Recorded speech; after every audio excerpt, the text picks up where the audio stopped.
Hello everyone, welcome back to Shivi studyship. और हम पढ़ रहे हैं मेडिवल इंडियन हिस्ट्री, जिसे लिखा है सतीश चंद्रा जी ने। आज हम कवर करने जा रहे हैं चैप्टर नंबर 12 और ये आज हमारा पार्ट फर्स्ट होगा क्योंकि चैप्टर अपने आप में बहुत बड़ा है, तो इसे हम अलग अलग पार्ट में एक्सप्लेन करेंगे। चैप्टर का नाम है struggle for empire in North India second, जिसमें हम पढ़ेंगे बाबर के बारे में, उज़्बेक्स के बाबर किस तरह से भारत में आया और उससे पहले जो उसकी लाइफ थी वो किस तरह से चल रही थी, वो सारे फैक्ट्स हम इस लेक्चर में देखने जा रहे हैं। तो चलिए स्टार्ट करते हैं अपने लेक्चर को। अगर आप पहली बार यहाँ पर आए हैं तो प्लीज़ चैनल को सब्सक्राइब कर लीजिएगा और वीडियो अगर अच्छी लगे, आपको अपने काम की लगे, तो लाइक करके भी ज़रूर जाना। तो ये हमारा chapter number 12 struggle for empire in North India second. इसमें हम बेसिकली पढ़ने वाले हैं मुगल्स और अफगान्स के बारे में। टाइम पीरियड आपके सामने है 1525 से 1555 के बीच का ये टाइम पीरियड होगा। सबसे पहले इसमें हम जो हिस्ट्री हमें देखनी है वो देखेंगे बाबर की और सेंट्रल एशिया की। तो ये स्टार्ट करते हैं अपने लेक्चर को। Important changes took place in Central and West Asia during the 15th century। सबसे पहले बहुत सारे कुछ इंपॉर्टेंट चेंजेस हमें देखने के लिए मिलेंगे सेंट्रल और वेस्टर्न एशिया में ड्यूरिंग 15th सेंचुरी। तो टाइम चल रहा है आपका 15th सेंचुरी का। अब देखिए हो क्या रहा था सेंट्रल और वेस्ट एशिया में। जो मंगोल एम्पायर थी अभी उसका डिसइंटीग्रेशन हो गया था, वो काफ़ी पार्ट्स में बट चुकी थी। 14th सेंचुरी की जो बात बता रहे हैं, तभी जाकर तो 15 जो सेंचुरी है वहाँ तक चेंज आएगा। Timur united Iran and Turan. अब जो तैमूर था उसने ईरान को और तुरान को क्या कर लिया, इसने यूनाइट कर लिया। जो मंगोल एम्पायर टूटी उसके बाद फिर ये इनके धीरे धीरे जो इनकी आगे वाली जनरेशन थी उसमें ये जो तैमूर था ये बिलोंग करता था। तो इसके हिस्से में जो इसका क्लेम था उसने क्या करा, ईरान को और तुरान को एक जोड़ दिया, ठीक है, उसको यूनाइट कर लिया under one rule once again, फिर से, ठीक है। वरना तो ये भी बढ़ चुका था, ये भी अलग अलग हो चुका था। Timur's empire extended from lower Volga to the river Indus, ठीक है। तो जो ये वोल्गा रिवर है वहां से लेके जो रिवर इंडस तक है ये पूरा किसके पास पहुंच गया, ये तैमूर के पास पहुंच गया। Including Asia Minor modern Turkey, Iran, Transoxiana, ठीक है, Afghanistan and a part of the Punjab. तो ये आप जितना भी पार्ट देख रहे हैं, ये टर्की से लेके Iran, Afghanistan and a part of the Punjab, जो पंजाब तक का जो पूरा पार्ट है वो कहाँ किसके पास है, अब वो तैमूर के पास है। तैमूर का नाम हम सबने सुन रखा है। अब तैमूर की हो जाती है डेथ 1405 में। अब यहाँ आपने ये देख लिया कि तैमूर के पास कोई छोटा मोटा एरिया नहीं था, काफ़ी ज़्यादा बड़ा एरिया था, मतलब ये सेंट्रल एशिया का काफ़ी बड़ा हिस्सा उसके हाथ लग गया था। अब जब उसकी डेथ हो जाती है 1405 में, उसका ग्रैंडसन होता है जिसका नाम होता है शाहरुख मिर्ज़ा। तो शाहरुख मिर्ज़ा का जो टाइम पीरियड है वो है 1448। Was able to keep intact a large part of his empire. ये भी अच्छा रूलर होता है, तो इसलिए जो तैमूर है उसके राज्य को काफ़ी हद तक ये संभाल के रखता है, उस बड़े हिस्से को संभाल के रखता है और पैट्रनेज देता है किसको, आर्ट्स को, लेटर को। इसके टाइम पर Samarkand and Herat become the cultural centre of West Asia. Samarkand कहाँ मिलेगा, अगर आप अभी प्रेजेंट की बात करें तो उज्बेकिस्तान में, और जो ये हेरात है ये कहाँ पर है, ये है अफगानिस्तान पे। इसके टाइम पे शाहरुख मिर्ज़ा के टाइम पे, हम कहीं जो तैमूर वाले टाइम से लेके शाहरुख मिर्ज़ा के टाइम तक, जो समरकंद था उज्बेकिस्तान का, जो हैरत था अफगानिस्तान का, सब किसके पास था तो तैमूर के पास ही था। लेकिन यहाँ पर ये बहुत ही इंपॉर्टेंट एक कल्चरल सेंटर बन गया था वेस्ट एशिया में। The ruler of Samarkand had great Prestige in the entire Islamic world. एक काफ़ी बड़ा मतलब नाम था समरकंद का, क्योंकि यहाँ पर एक अलग ही प्रेस्टीज हुआ करता था यहाँ के रूलर्स का इस्लामिक वर्ल्ड में। ओके, आगे देखते हैं। सेकेंड पैरा पे आता है the power of Timurids declined rapidly during the second half of the 15th century।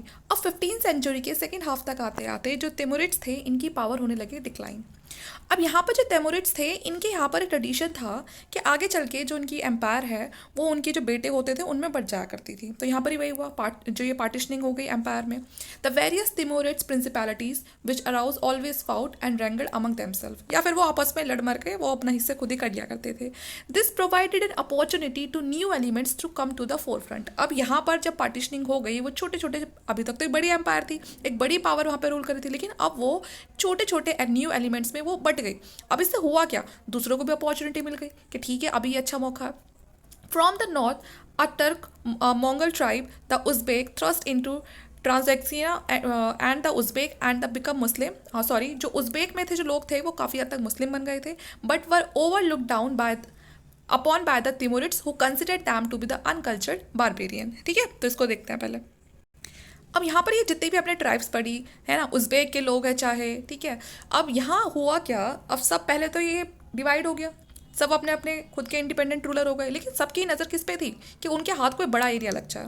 तो यहाँ पर भी यही हुआ, जो बहुत सारे उज्बेक थे अब धीरे धीरे जब आपस में लोग मिलते हैं तो उससे हुआ क्या, जो उज्बेक के लोग थे वो भी मुस्लिम ही बन गए। अब यहाँ बीच में लड़ाई शुरू होती है और सब एक दूसरे को सोचते हैं कि मैं इससे जीत जाऊंगा और मैं इससे जीत जाऊंगा. Further to the west a new dynasty Safavid dynasty began to dominate Iran. West side में एक नई डायनेस्टी बन रही थी. उस डायनेस्टी का नाम क्या था? सफाविद डायनेस्टी नाम था उसका. वो भी ये चाहती थी कि वो भी ईरान को डोमिनेट कर ले और ये बाकी सब भी वही चाह रहे हैं. The Safavid descended from an order of saints who traced their ancestry to the prophet. तो यहाँ पर जो सफ़ाविद हैं वो अपने आप को किससे बताते थे?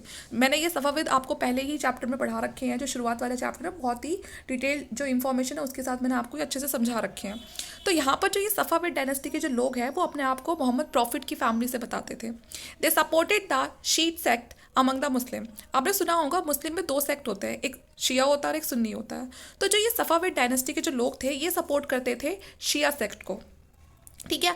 And persecuted those who were not prepare to accept the Shia tenets. और यहाँ पर उन लोगों को ये मार देना पसंद करते थे या उन्हें अलग कर देना पसंद करते थे जो लोग इस चीज़ को एक्सेप्ट करने के लिए तैयार नहीं थे. जो ये सिया है, ठीक है ना, उसको सिया सेक्ट को अगर कोई एक्सेप्ट नहीं करेगा. The Uzbek on the other hand were Sunnis. अब देखा जाए तो जो उज़्बेक है वो भी मुस्लिम है, लेकिन ये कौन से सेक्ट को फॉलो करते थे? जो उज़्बेक थे ये करते थे सुन्नी को.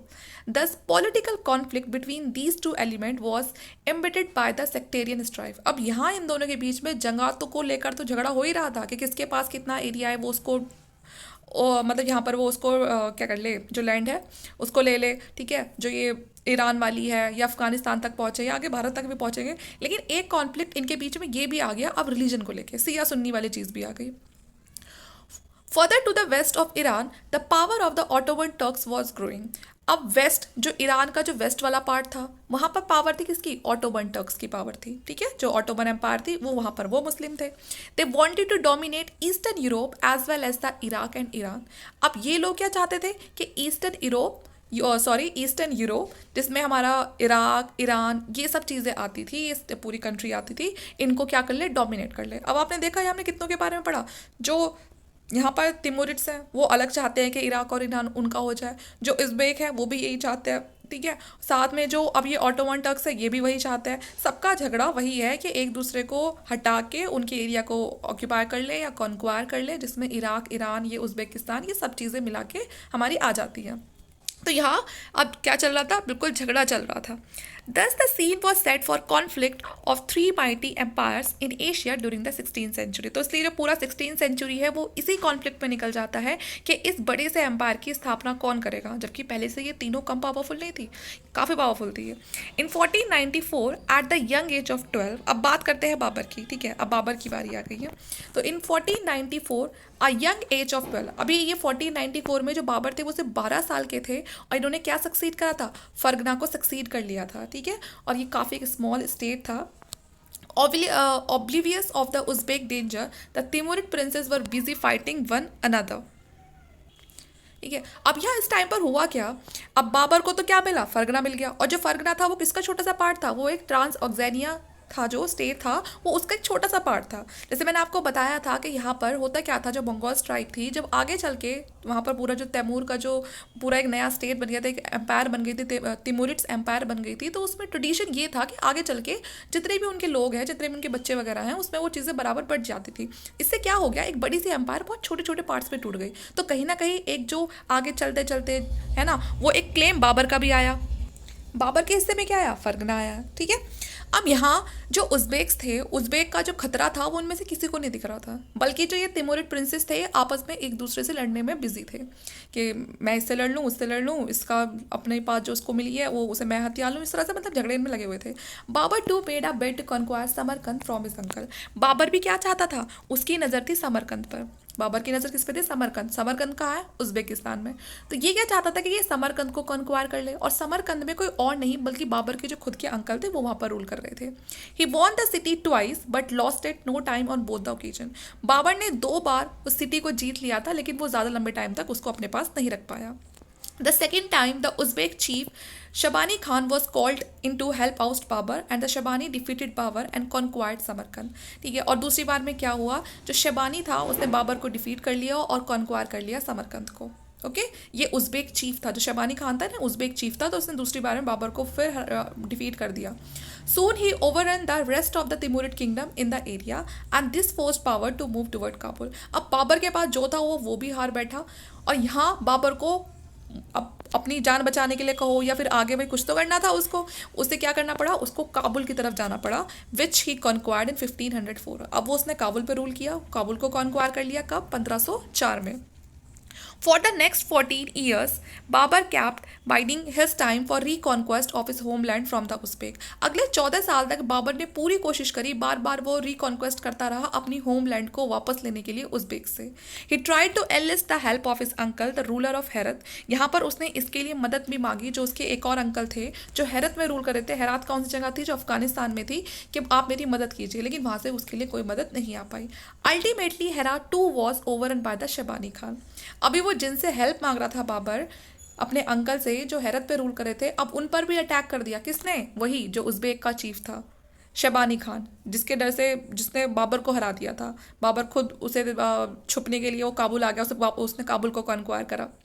अब उसने उसके दूसरे अंकल पर भी अटैक कर दिया, जो अंकल उसके अफगानिस्तान में रूल कर रहे थे। This lead to a direct conflict between the Uzbek and the Safavid, since the latter also laid claim to Herat and the surrounding area which is called Khurasan by temporary writer. अब यहाँ पर जैसे ही जो शबानी खान था, Uzbek chief था ये, अब बाबर के साथ तो उसकी दुश्मनी हो ही गई, बाबर के अंकल हैं हेरात में, उनसे भी दुश्मनी हो गई। लेकिन अब ये सफाविद के साथ इसकी दुश्मनी क्यों हो गई? सफाविद डायनेस्टी तो एकदम अलग थी।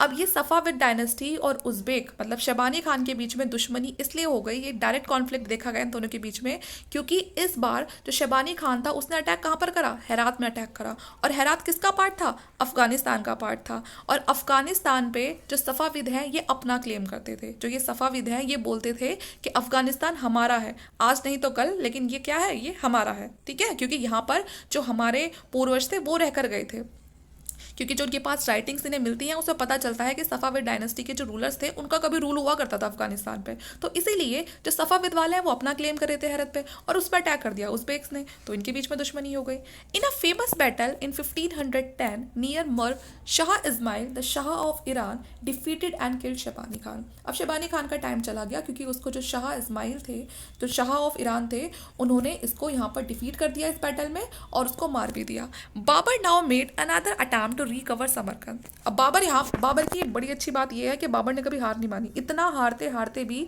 उस बंदे ने ये सोचा कि नहीं मुझे वापस लड़ना है। वो वापस, मतलब आपने खुद देख लिया ना कितनी बार उसने हार का सामना करा, लेकिन वो फिर भी हार नहीं मान रहा। तो ये चीज़ बड़ी अच्छी है जो बाबर से सबको सीखनी चाहिए, कि बाबर ने फिर से, अब उसको लगा अब शबानी खान नहीं रहा, चलो फिर से एक बार कोशिश कर लेता है। उसने वापस से समरकंद को जो रिकवर है वो करने की कोशिश करी, this time with the help of Iranian forces. और इस बार उसने जो ईरानियन फोर्सेस थी उनकी हेल्प ली। He was duly installed at Samarkand but shaped under the control of the Iranian general who wanted to treat Babur as the governor of an Iranian province rather than as an independent place. अब यहाँ पर समरकंद में इस बार बाबर जीत तो गया, जो Iranian forces है उनकी वजह से जीत गया, लेकिन अब जिनकी वजह से जीता है उनको उन्हीं का कहना मानना पड़ेगा। यहाँ पर बाबर ने ये सोचा था कि मैं ईरानियन जो फोर्सेज है उनकी मदद लूँगा, लेकिन जो रूल है वो मैं अपने हिसाब से करूँगा। लेकिन यहाँ ऐसा हुआ ही नहीं। यहाँ जो ईरानियन प्रिंसेस थे वो क्या चाहते थे बाबर को, कि वो हमारे तरह से पपेट बन के रहे, हम जो कहें वो करें। Meanwhile, the Uzbek recovered rapidly from their defeat, and once again Babur was ousted from the Samarkand and had returned to Kabul. अब हुआ क्या, फिर से जो उज़्बेक थे वो पहले तो हार गए थे बाबर से, ठीक है, और ऊपर से वो सफाविद डायनेस्टी के साथ उन्हें कॉन्फ्लिक्ट चला था। लेकिन अब उज़्बेक वापस से क्या कर लेते हैं, वापस से खुद को रिकवर कर लेते हैं, और वो फिर से क्या करते हैं, समरकंद को अपने कंट्रोल में लेते हैं। अब बाबर के लिए तो फिर मुश्किल हो गई, बाबर को फिर भागना पड़ेगा वहाँ से, और बाबर कहाँ पर आ गया, फिर से काबुल आ गया। Finally Shah Ismail himself was defeated by the Ottoman sultan. अब जो ये शाह इस्माइल था, ठीक है, जिसने किसको हराया था, शबानी खान को हराया था, जो सब पे बड़ा महंगा पड़ रहा था। अब इस शाह इस्माइल का टाइम आ गया। इसको किसने हराया, जो ऑटोमन था, जो अभी जो टर्की का जो रूलर था ना, अब उसने हरा दिया। जो ऑटोमन सुल्तान था उसने शाह इस्माइल को हरा दिया। शबानी खान भी मर गया, शाह इस्माइल भी मर गया, ठीक है। And 1514 thus leaving the Uzbek master of Transoxiana. Okay, और अभी किसके हाथ में पूरा का पूरा पहुंच गया, ये यहाँ पर जो उज़्बेक्स का जो कंट्रोल था ट्रांसऑक्सेनिया पर से, वो पूरी तरह से खत्म हो गया। This development finally forced Babur to look towards India. अब बाबर के पास ऑप्शन बचा ही नहीं कि वापस से समरकंद उसके हाथ में आने वाला है। उसने सोचा अब हम चलते हैं इंडिया की तरफ, क्योंकि काफ़ी नाम सुना था इसके, भाई जो एंचेस्टर थे वो यहाँ पर आए थे, काफ़ी अच्छी लूटपाट यहाँ से करके ले गए थे, और भारत का तो वैसे भी नाम था। तो अब बाबर ने सोचा चलो क्या चलते हैं, इंडिया चलते हैं। Babur says that from the time he obtained Kabul 1504 to his victory at Panipat, I had never ceased to think of the conquest of Hindustan, but he had never found a suitable opportunity for undertaking it, hindered, as was sometime of the apprehension of my back, sometime by the disagreement between my brother and myself. Like countless earlier invaders from Central Asia, Babur was drawn to India by the lure of its fabulous wealth. तो India में आने का उसका भी पहले तो मकसद यही था कि भाई यहाँ की वेल्थ बहुत अच्छी है, क्योंकि उसने भारत के बारे में बहुत सुना था। बाबर के जो एंसेस्टर थे वो भी भारत में आए थे और यहाँ से बहुत सारा गोल्ड वगैरह लेकर गए थे, और वहाँ जाकर जब वो वापस से अपनी जगह पर गए तो वो बहुत अमीर हो गए। जिसमें बाबर का जो एंसेस्टर था तैमूर, जिसका हम सबको पता है कि जब तैमूर भारत में आया तो यहाँ के बड़े बड़े खजाने को वो लूट कर ले गया, यहाँ से जो स्किलफुल आर्टिशंस थे उनको वो अपने साथ ले गया, और इसी से उसने पूरा का पूरा जो एशियन एम्पायर थी अपनी और अपना जो कैपिटल था तैमूर का उसको ब्यूटीफाई किया, जो वो यहाँ से लूट के ले गया। These areas remained in the possession of Taimur's successor for several generation। और फिर ये जो पंजाब के आसपास वाला जो एरिया था ना, तैमूर के कंट्रोल में काफ़ी टाइम तक रहता है, और उसके जो आगे वाली जनरेशन है उनके हाथ में भी। तो बाबर को यही लगता है कि जो तैमूर है उसने पंजाब के आसपास पर काफ़ी टाइम तक उन्होंने, और जो हमारी जनरेशन थी वो तैमूर की, उन्होंने बहुत टाइम तक रूल करा, तो कहीं ना कहीं वो एरिया हमारा ही तो हुआ। तो ऐसे ऐसे मन बना के बाबर चला जाता है कि मैं वापस से जाके क्लेम करूंगा उस एरिया पे। When Babur conquered Afghanistan, he felt that he had a legitimate right to these area। तो जब बाबर ने अफगानिस्तान को जीत लिया तो उसके दिमाग में यही बातें आई कि इसके जो आसपास का एरिया है भारत में, पंजाब का, यहाँ कभी तैमूर का रूल था, तो कहीं ना कहीं इस तरह से वहाँ पर मेरा राइट हुआ, क्योंकि यहाँ पर जो रूल करने वाले लोग थे वो क्या थे, मेरे पूर्वज ही तो थे। Another reason by power Babur converted the Punjab Paragana was the major income of Kabul, and this historian Abul Fazl remarks। दूसरा कारण ये था कि बाबर के पास अब देखो पैसा वैसा तो बचा नहीं था, वो बचपन से बड़ा स्ट्रगल करता आ रहा था, और जो भी उसकी चीज़ हाथ में आती थी, कोई भी एरिया वगैरह जल्दी उसे छिन जाता था, तो उसके पास इतनी इनकम नहीं थी। कहने को उसने अफगानिस्तान या काबुल पर रूल करा था, लेकिन वो कहते हैं ना जेब में कुछ नहीं था उसकी। तो यहाँ उसने ये सोचा कि अगर मैं पंजाब के जो परगना है अगर मैं उनको अपने कंट्रोल में कर लेता हूँ तो कम से कम कुछ इनकम हो जाएगी, और वो मैं कम से कम अपने काबुल वगैरह पर खर्च कर पाऊंगा, अपनी आर्मी को मेंटेन कर पाऊंगा। और ये बात अबुल फजल ने भी बताई है। Babar ruled over a badshah Kandahar Kabul which did not eat sufficient income for the requirement of the army. उसे बताया कि वैसे तो कंधार काबुल ठीक है ना, यहाँ पर भी बाबर अपना रूल कर रहा था, लेकिन उसके पास इतनी सफिशिएंट इनकम भी वहाँ से नहीं होती थी कि वो अपनी आर्मी की रिक्वायरमेंट्स को कंप्लीट कर सके। In fact in some of the border territories the expense of controlling the armies and administration was greater than the income. मतलब उसकी इनकम से ज़्यादा उसके खर्चे थे, उसका आर्मी का खर्चा था। With this merge resources Babur could not provide well for his back and kinsman, and he was also apprehensive of an Uzbek attack। दूसरी साइड से उसे हमेशा डर रहता था जब तक उसने काबुल में रूल करा कि उज़्बेक की साइड से उस पर कभी भी अटैक हो सकता है। And he considered India to be a good place of refugee. उसने सोचा कि इस टाइम पर अब मेरे लिए अगर कोई अच्छी जगह है तो वो इंडिया है, ठीक है, इंडिया बहुत अच्छी जगह है मेरे लिए, and a suitable base for operation against Uzbek. और यहाँ पर मैं क्या रहूँगा, जो उज़्बेक है मैं उनसे भी सेफ रहूँगा। The political situation in north west India was suitable for Babar's entry into India. साथ में इंडिया की जो नॉर्थ वेस्ट की इस टाइम पे सिचुएशन थी वो ऐसी थी कि बाबर को लगा यही सही टाइम है इंडिया में मेरा एंटर करने का, क्योंकि यहाँ पर इंडिया में भी कोई इस टाइम पे बहुत बड़ी यूनिटी नहीं थी, यहाँ पर भी जो रूलर्स थे आपस में झगड़े ही कर रहे थे। सिकंदर लोदी की जब डेथ हो जाती है 1517 में, and Ibrahim Lodi had succeed him. Sikandar Lodi के बाद कौन आता है, इब्राहिम लोदी आता है दिल्ली की गद्दी पे। Ibrahim effort to create a strong and a centralised empire had alarmed the Afghan chief as well as the Rajput. अब जब इब्राहिम लोदी अगला सक्सेसर बनता है, सुल्तान बनता है भारत का, तो यहाँ पर वो बहुत सारे एफर्ट्स करता है कि वो स्ट्रॉन्ग सेंट्रलाइज्ड एक एम्पायर को स्टैब्लिश कर सके। लेकिन इस चीज़ से कौन खुश नहीं था, जो अफगान चीफ थे वो और जो राजपूत थे वो, क्योंकि उनको डर लगे कि भाई अगर ये यहाँ जम के बैठ गया तो हमारा नंबर कैसे आएगा।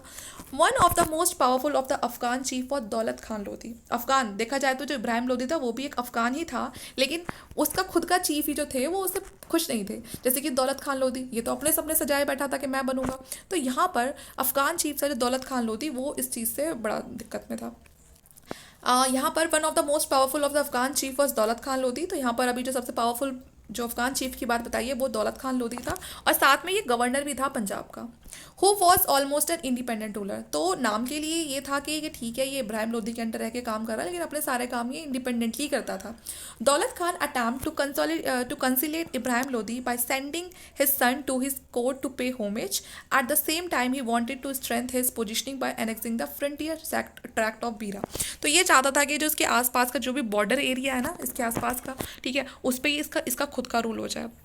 In 1518 and 1519, Babur conquered the powerful fort of Bhira. अब यहाँ होता क्या है 1518 और 1519 में, जो बाबर है वो बीरा के जो फोर्ट्स होते हैं उनको कॉन्क्वायर कर लेता है। He then send letter and verbal message to Daulat Khan and Ibrahim Lodi asking for cession of the areas which had belong to the Turks. ठीक है, अब यहाँ पर होता क्या है, जो बाबर होता है वो कुछ लेटर भी भेजता है, कुछ वर्बल मैसेज भी भेजता है दौलत खान को और इब्राहिम लोदी को, कि उसने वो जो एरियाज़ हैं वो सीज कर लिए हैं, क्योंकि वो किससे बिलोंग करता है, वो टर्क से बिलोंग करते हैं। But Daulat Khan detain Babur's envoy at Lahore. लेकिन दौलत खान क्या करता है, दौलत खान बाबर का जो इन्वॉय होता है, उसका जो दूत होता है, जो इब्राहिम लोदी के पास जाने वाला होता है मैसेज लेकर, वो दौलत खान उसको वहीं रोक लेता है।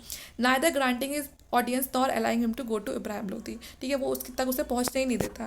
When Babur return to Kabul, Daulat Khan occupied बीरा। अब जैसे ही बाबर काबुल वापस चला जाता है, जो बीरा के जो भी फोर्ट्स वगैरह होते हैं उनको कॉन्क्वायर करके दौलत खान वापस से उनको ऑक्यूपाई कर लेता है, Daulat Khan Lodhi. And expelled Babur agents posted there. और बाबर के जो खुद के वहाँ पर वो जो एजेंट्स बैठा के जाता है उनको वहाँ से निकाल फेंकता है। अब 1520 से 21 में बाबर फिर से एक बार, जो बाबर क्या करता है, इंडस को क्रॉस करता है एंड ईजिली कैप्चर्ड बीरा एंड सियालकोट। अब जब वो दोबारा इंडस को क्रॉस करता है, वो वापस से बीरा और जो सियालकोट होता है उसको कैप्चर कर लेता है। ठीक है, ये दो ट्विन स्टेट है हिंदुस्तान के। Lahore also capitulated to him. Lahore भी अब उसकी कंट्रोल में ही है। He might have proceeded further but for the news of revolt at Kandahar he retraced his step and after a siege of a year and a half recaptured Kandahar. Thus reassured, Babur was once again able to turn his attention toward India. यहाँ पर कंधार भी उसने आधा जीत लिया था, बाबर का फिर से ध्यान कहाँ पहुँच जाता है, इंडिया की तरफ पहुँच जाता है। It was about this time that Babur received an embassy from the दौलत खान लोधी। अब इस टाइम पर बाबर को एक एम्बेसी, मतलब एक दौलत खान लोधी की तरफ से आता है, और lead by his son Dilawar Khan. और ये कौन लेकर आता है, दिलावर खान। दे इन्वाइटेड बाबर टू इंडिया। तो ये दौलत खान मैसेज भेजता है अपने बेटे के थ्रू बाबर तक, और उसमें वो बाबर को इनवाइट करता है इंडिया में आने के लिए, कि आप इंडिया में आइए, and he should displaced Ibrahim Lodhi since he was a tyrant and enjoy no support from his noble. और वो कहता है यहाँ भारत में आओ और जो इब्राहिम लोधी है इसको आप यहाँ से हटा दो, क्योंकि ये इब्राहिम लोधी से कोई खुश नहीं है, इसके खुद के जो नॉवल्स है वो भी खुश नहीं है, कोई इसको सपोर्ट नहीं करता। It is probable that a messenger from Rana Sanga arrived at the same time. और ऐसा कहा जाता है कि जो राणा संगा थे, ठीक है, उन्होंने भी एक मैसेंजर को भेजा था बाबर के पास इसी टाइम पे, बाबर को इनवाइट करने के लिए इंडिया में। These embassies convinced Babur. तो इन एम्बेसीज की वजह से ही जो राणा संगा और जो इब्राहिम लोधी, सॉरी दौलत खान लोधी जो ने जो भेजा था इनवाइट करने के लिए बाबर को, इनकी वजह से ही जो बाबर है वो कन्विंस हुआ था यहाँ पर पूरे पंजाब पर अटैक करने के लिए, और फिर बाद में इंडिया में। 1525 while Babur was at Peshawar. 1525 में जब बाबर पेशावर में था, he receive the news that Daulat Khan Lodi had change side again. अब यहाँ पर 1525 में जब बाबर पेशावर तक पहुँच गया था तो उसको न्यूज़ मिली कि दौलत खान लोधी ने अपनी साइड बदल ली है। He had collected an army of 40,000 man ousted Babur's man from Sialkot and was marching to Lahore. As Babur approach the army of Daulat Khan melted away. लेकिन यहाँ पर जो ये दौलत खान लोधी था ये कामयाब नहीं हुआ था बाबर की आर्मी के सामने, एंड दौलत Khan submitted and was pardon. और दौलत खान बाद में अपने आप को सरेंडर कर देता है बाबर के सामने और उससे माफ़ी भी मांगता है। Thus, within 3 weeks of crossing the Indus, Babar become the master of the Punjab. और यहाँ पर इंडस को क्रॉस करने के 3 हफ्ते बाद ही, 3 हफ्ते के अंदर अंदर ही जो बाबर था वो पूरे पंजाब का क्या बन गया था, मास्टर बन गया था। तो ये थी बाबर की शुरुआती जो स्टोरी थी। अब हम पढ़ेंगे बहुत ही इंपॉर्टेंट जो बैटल रही है, द बैटल ऑफ पानीपत, लेकिन हम ये नेक्स्ट पार्ट में पढ़ेंगे। इस पार्ट के लिए इतना ही। लेक्चर आपको कैसा लगा प्लीज़ मुझे कॉमेंट करके ज़रूर बताइएगा कि आपको कितना समझ आया, क्या चेंजेस करने चाहिए, क्या चेंजेस नहीं करने चाहिए, या जो भी आपको बेस्ट पार्ट लगा हो। तो आज के लिए इतना ही। Thank you so much.